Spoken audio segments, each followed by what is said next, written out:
I think the financial crisis going on right now has a couple of important lessons. First of all, it shows very clearly, once again, who the ruling class is in this country. Nobody gets bailouts like this except the banking industry. And it's not the first time they've gotten a bailout. There was the savings and loan crisis in the 80s where they got to, I think, what amounted to a $500 billion bailout in 1980s dollars. And now they're probably going to end up getting a lot more than that. And this is your tax money that's going to go to pay for these bailouts ultimately.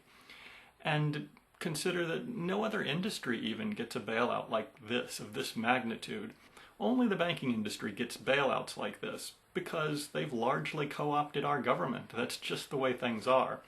And it should be even more clear than ever at this point. This bailout isn't about helping people who are upside down in their mortgages. Those people are still going to have to default on their mortgage. It's just that the bank's not going to suffer the loss anymore. Now that loss is shifted to the taxpayers. All of those bad mortgages are shifted to the taxpayers. And I'm not saying this is any kind of a conspiracy. I'm just saying this is the most powerful group in our country and they get what they want from government. It's very obvious. No one else gets special treatment like this. The other thing this crisis in the last few weeks shows us is just how desperate the economic situation is becoming, because the government and the financial industry would prefer to at least operate under the facade that we have a free market, whereas now they have to just throw that out. We're nationalizing companies, we're giving away hundreds of billions of dollars, if not more, of taxpayer money to the banking industry.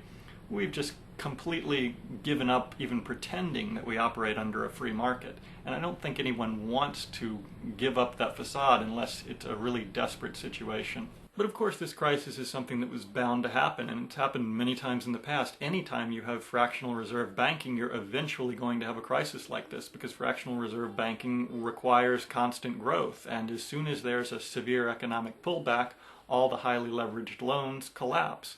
That's why you see the investment banks collapsing first, because they were the most highly leveraged. Now, if we operated under something a little more like a free market, then these banks would simply go out of business and we would eventually have to return to sound currency. But since we have a Federal Reserve and a government which is co-opted by the banking industry, the Fed and the government simply backstop the banks, take over the bad loans, inflate the currency some more, and try to help the banks pull through so that we can continue with a fractional reserve lending system rather than going back to sound money. But until the American public decides to stop allowing themselves to be victimized by this system, you simply have to learn to adapt as an individual.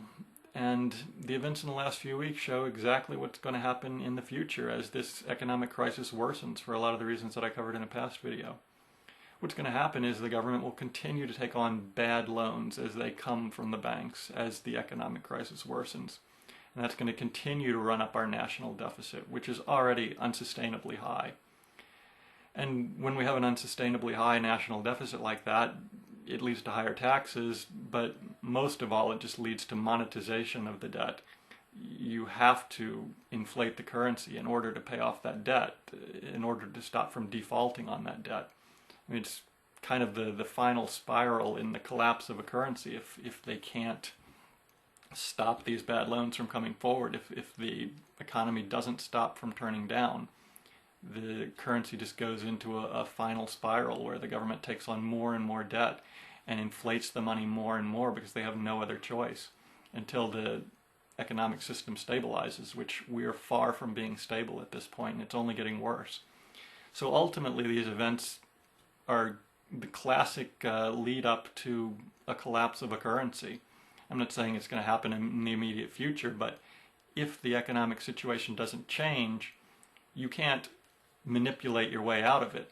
All these manipulations are just transferring wealth from one group to another. But it doesn't do anything to solve the fundamental problems with our economy and with our currency: an enormous trade deficit and unsustainably high private and public debt. In fact, we're just adding to the public debt, adding to the problem. So by picking up this bad debt, the government counteracts what had been a short-term deflationary trend of loan defaults and turns it into a longer-term inflationary trend of more government debt. But as I said in previous videos, if you simply own things of value, like commodities, land, even a house, you're not subject to all these complex manipulations that are going on behind the scenes. You don't have to worry if the currency is going to collapse or what's going to happen next week with the stock market. you'll simply hold something of value, and then you can concentrate on earning money in whichever way is enjoyable for you.